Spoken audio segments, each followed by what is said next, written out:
নদিয়া থেকে নজর দেব। নদিয়ায় তৃণমূল কর্মীকে গুলি করে খুন। যুব তৃণমূল কর্মী দেবদাস সরকারকে বাড়ি ফেরার পথে খুব কাছ থেকে গুলি করে দুষ্কৃতীরা। এই খবর থেকে নজর দেব, কিন্তু তার আগে আপনাদের বীরভূমের একটি খবর দেব।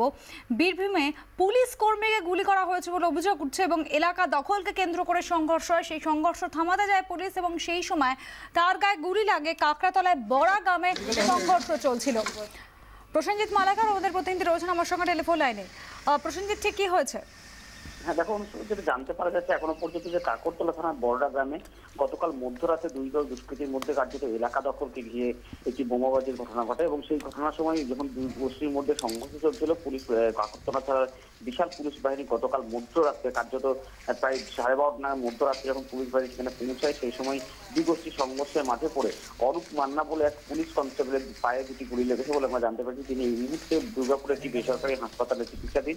যদিও এই মুহূর্তে সকাল থেকে ঘটনাস্থল উত্তপ্ত রয়েছে এবং ঘটনাস্থলে বিশাল পুলিশ বাহিনী মোতায়েন করা হয়েছে এবং পুলিশের উচ্চপদস্থ কর্তারা, বীরভূম জেলার উচ্চপদস্থ কর্তারাও ঘটনাস্থলে যাচ্ছেন বলে আমরা খবর পাচ্ছি।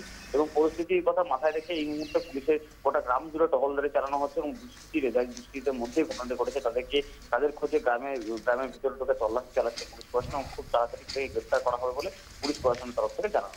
প্রসেনজিৎ, কাদের মধ্যে সংঘর্ষ চলছিল?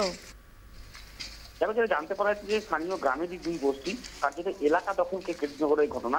যেরকম পূর্বতর বীরভূম দেখা গেছে বা কাকড়তলা এলাকায় দেখা গেছে যে এলাকা দখল ঠিক কার থাকবে, এই দখলকে কেন্দ্র করে দুই দল গোষ্ঠীর মধ্যে গতকাল রাত্রেবেলায় হঠাৎ করে সংঘর্ষ শুরু হয় এবং সেই সংঘর্ষের খবর পেয়ে ঘটনাস্থলে যখন পুলিশ পৌঁছায়, ঠিক সেই সময় কার্যত এই ঘটনাটি ঘটে এবং তারপরেই যে পুলিশ কর্মী কনস্টেবল অরূপ মান্না তিনি মাঝে পড়ে যাওয়ার কারণে, এই সংঘর্ষের মাঝে পড়ে যাওয়ার কারণে তার পায়ে দুটি গুলি লেগেছে বলে আমরা জানতে পেরেছি। রাতারাতি তাকে সাথে সাথেই পুলিশ প্রশাসনের তরফ থেকে উদ্ধার করে দুর্গাপুরের একটি বেসরকারি হাসপাতালে নিয়ে যাওয়া হয়। ধন্যবাদ প্রসেনজিৎ।